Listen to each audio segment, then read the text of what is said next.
Welcome to my channel, Custom Scrapbook Design by Christy Stubbs. Today I'm sharing with you just a quick little project I did as a bonus project for my card class. We're going to make this little matchbook mini album. So to start out, you're going to need a piece of cardstock that measures 3 1/4 by 8 3/4.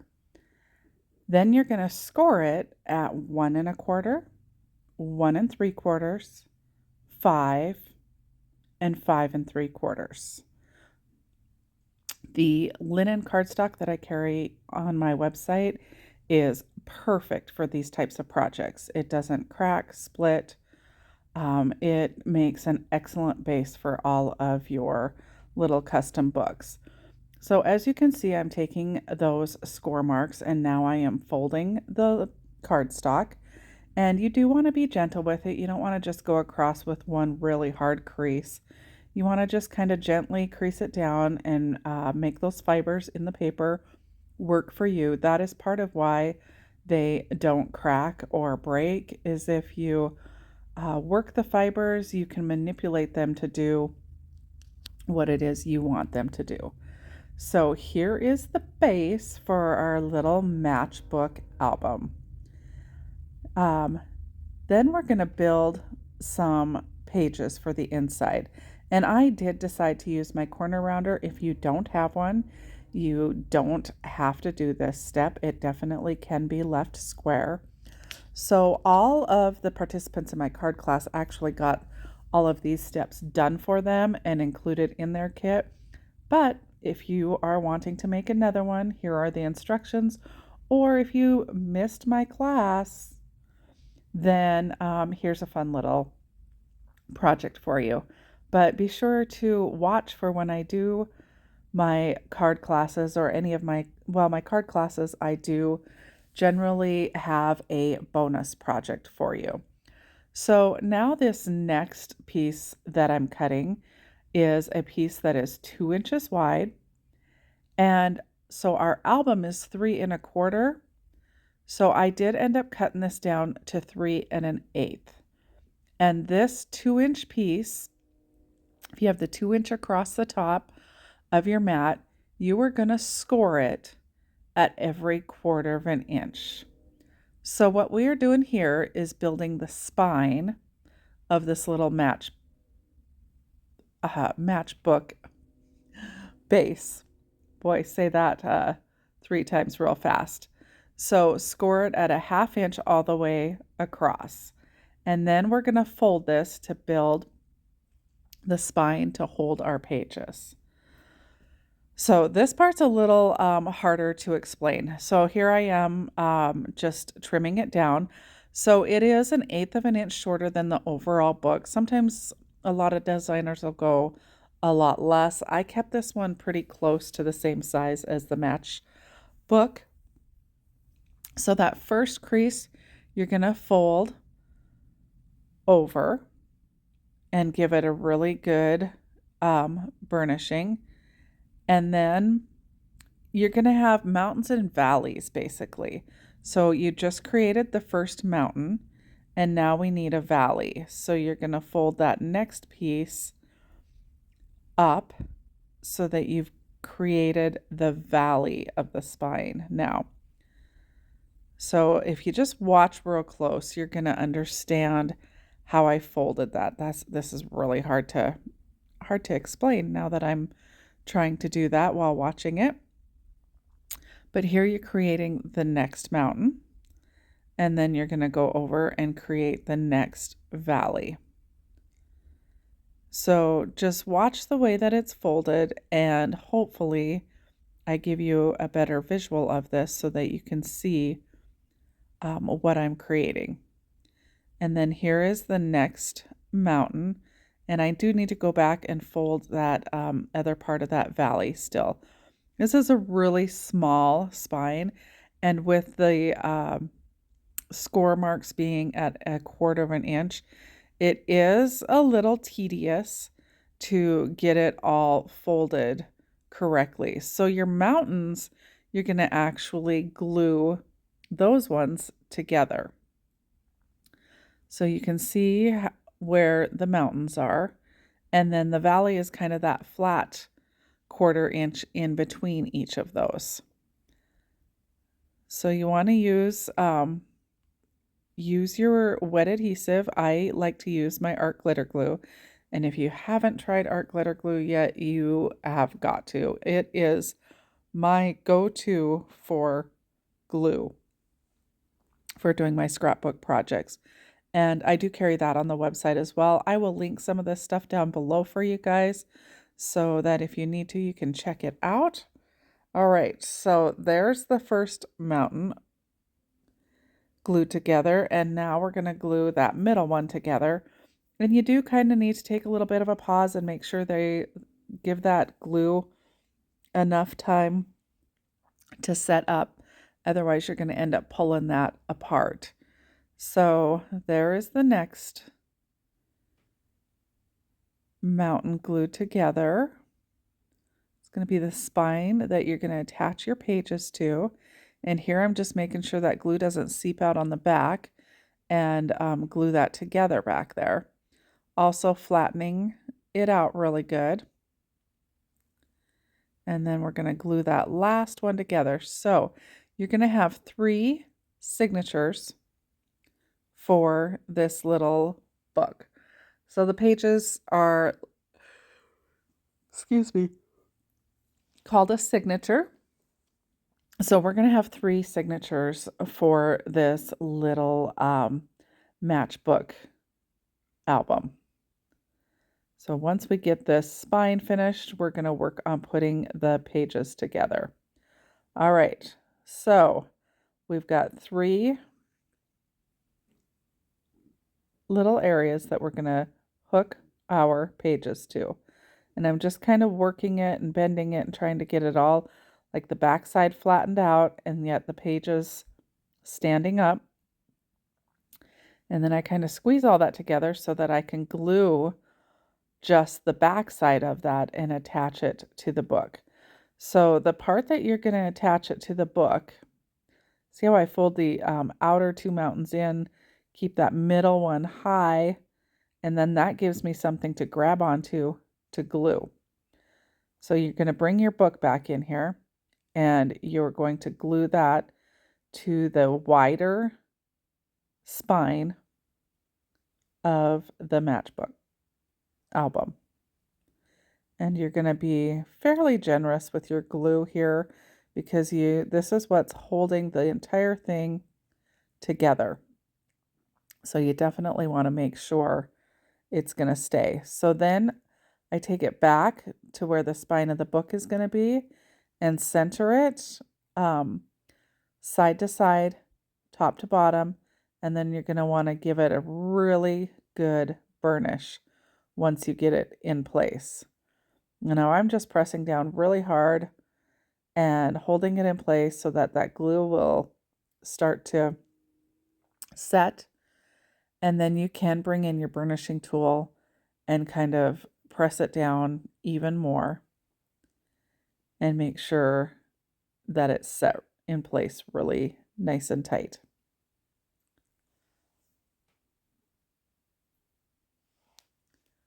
So here we go. Just giving that a really good burnish on both sides where you've already tucked in that little bit of spine. So as you can see, we've got 3 separate sections that we're going to be able to put our pages on. Now, our pages are going to measure the same as the spine. We're going to go 3 1/8 tall by 6 inches wide. Now, I did decide to go in and kind of trim my spine just a little bit. So you're going to watch me trim just the very edges. We're going to put them at an angle. And I do this mainly so that the pages, if I get them on just a little bit crooked, you're not going to notice. But we're going to want to make sure we get everything on tight. But first, we're going to add our closure to the album. So we're going to use magnets. We're just going to use some really small magnets to hold that shut. And we're going to place those magnets with some tape. And I like to use tape to place my magnets and hold them in place until we're going to put the paper over top. So our pattern paper will hold those as well. These magnets do not have an adhesive on them. You don't have to purchase magnets that already have an adhesive on them.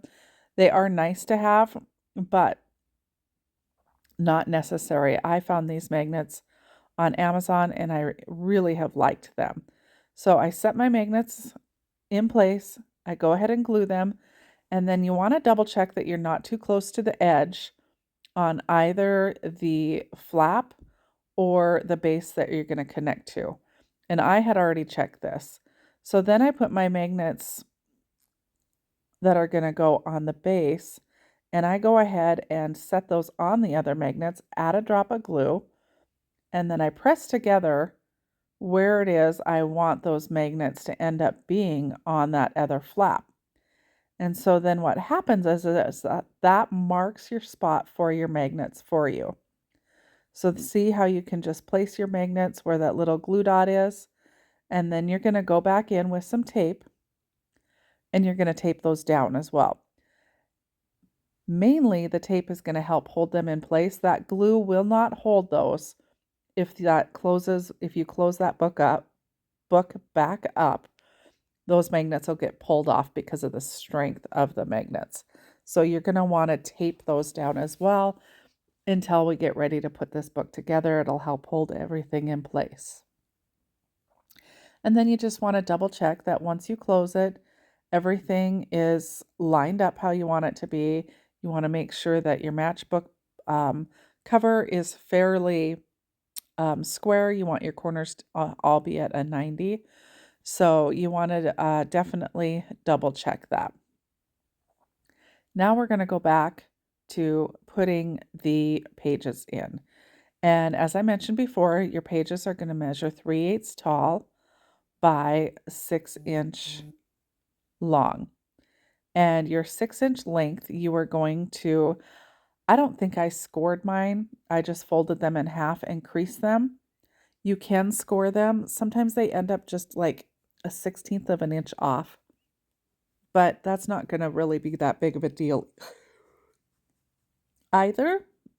So as you can see, I didn't score them. I just lined up my edges really good, and then folded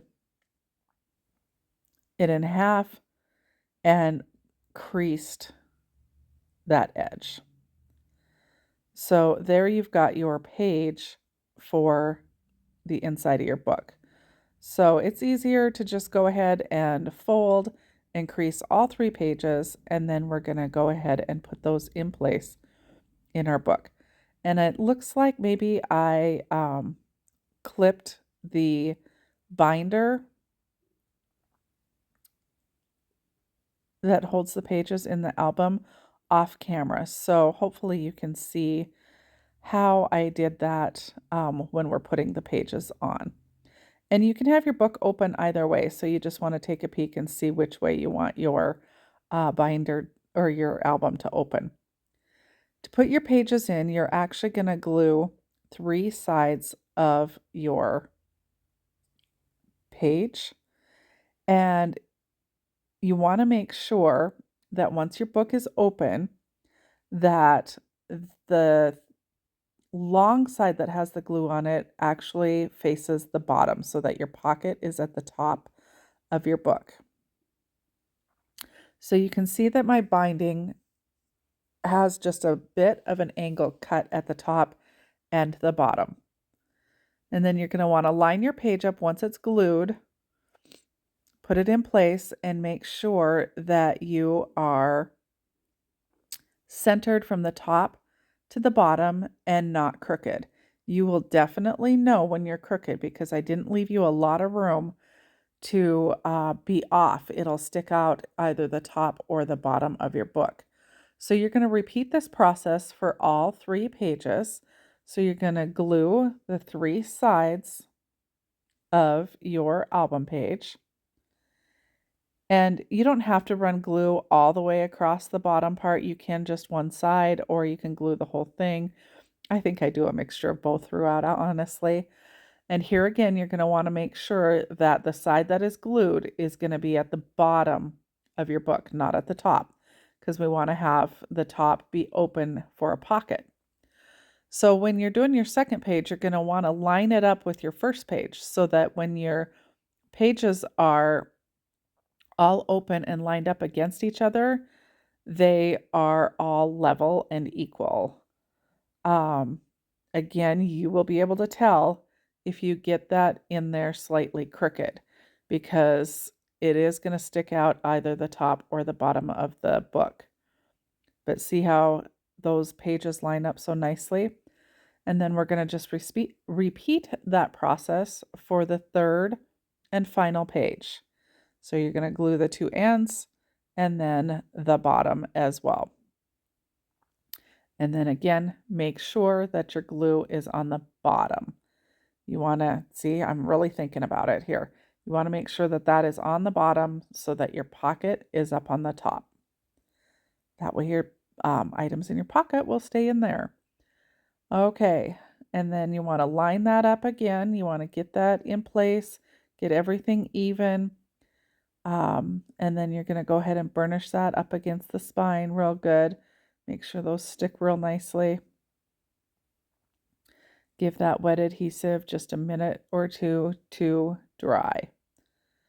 And then I'm going to talk you through a couple more little parts of this book, and then I am going to just speed up the decorating part of it. Now, the decorating part of it truly is a personal thing. You do see a lot of designers put tons of embellishments and extras on all the pages. This is such a small booklet. I do not put a ton on mine. And part of the reason for that is I want to leave room to put photos on there. So you can always add more stickers to it after you've put your photos in it. So you want to be real careful about that. So here I am just checking out the pages, seeing how much room we have in that Matchbox and making sure that everything's going to fit perfectly. This is really, really a fun and easy project that you can put together truly in about an hour, hour and a half, depending on how much embellishing and extras you want to add to the album. I did not ink this book, so that also saved me some time. I feel like this would be a really easy little project to kind of assembly line and make a bunch of them all at once. Cut your bases, do all your scoring, get your magnets on, get your spines all done, and then get your pages all ready to put in there. And then if you write down your measurements for your decorative paper, that'll make it so much easier as well, just to be able to cut all of those out. I didn't write any measurements down and just kind of kept going on everything. So here we've got the corner pocket. So you're going to want to measure the inside of your cover and get that exact measurement. And just because everybody folds differently and does things differently, you're just going to want to double check that. So I did go shorter than the full width of the page. And then don't make the mistake I made. I'm gluing my pocket down right now. Add your patterned paper to the base first. You're going to see I end up pulling this up and adding my patterned paper under it here in just a bit. So don't make that mistake. You definitely want to put your patterned paper down first and then put your pocket on afterwards. So here I am making sure it's down nice and good, but I was able to kind of pop that back up and re-adhere it once I was done. So we do put a pocket on both the inside cover and the outside cover, and we're just using scraps from leftover from the card kit. So you can rearrange those scraps however you want to. And then again, I'm not going to give you the measurements for this because you really need to measure your book. And I went 1/8 of an inch smaller than what the measurement of the inside cover of my book was. So if you go 1/8 of an inch smaller, everything's going to be really tight. Lots of times people will go 1/4 of an inch smaller. you can decide how much smaller you want to go. And basically, what you're deciding is what your reveal is going to be behind that paper and all the way around. So, and I think I may have actually ended up varying mine some a little bit throughout this book, but in all reality, nobody's going to notice the difference except for some of you experts out there that are watching. And, scrapbooking is not about perfection. It is just about being happy with your end product. So this one ended up being pretty tight because I already had the pocket glued on the bottom as well.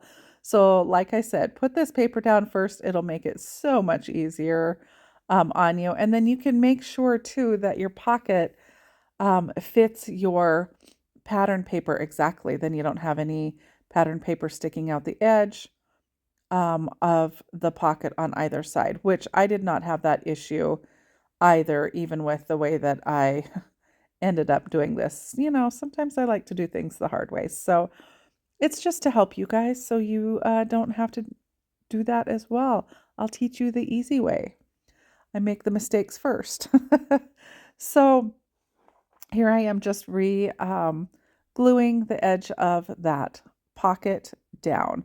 So I love to have pockets throughout my book.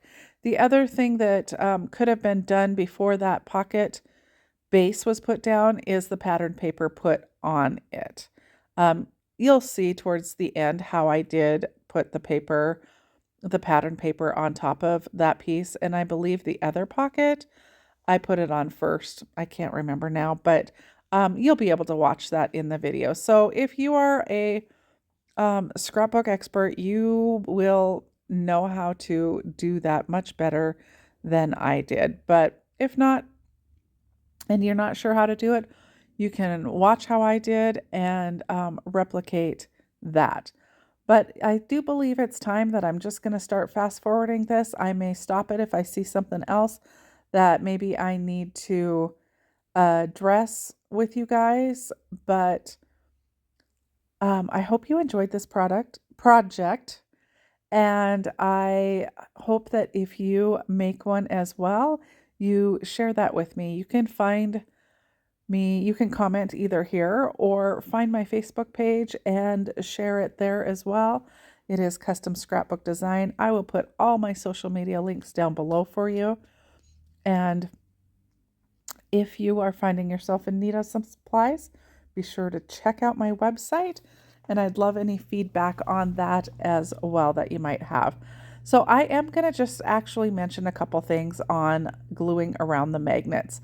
So these are kind of smaller pieces and our magnets aren't too close to the edge, but your paper will still need a lot of coaxing to get it to stay down around the magnet so that you don't have any lifts or bubbles around those magnets. So as you all know, we put that double-sided tape over top of the magnets. We're going to pull that piece off the back, and then we're going to fairly heavily glue our pattern paper when we put it down. And then you can, oh, and I forgot to trim it down to the height. So here I am cutting it and trimming it down again. And again, if you want to use your corner rounder, it does make for kind of a nice finish there. But you can use your burnishing tool to help guide that paper around the magnets. You are going to see the magnets when you do this way because you're basically trying to get that paper secured all the way around that magnet so that you don't have any bubbles in there. I hope all of that makes sense to you guys. But I'll go ahead and let you watch. And again, thanks for watching. If you like this project, be sure to subscribe to my channel and turn your notifications on so you get notified when I upload new content. Also, please leave a comment and like this video. Thanks so much. Bye for now.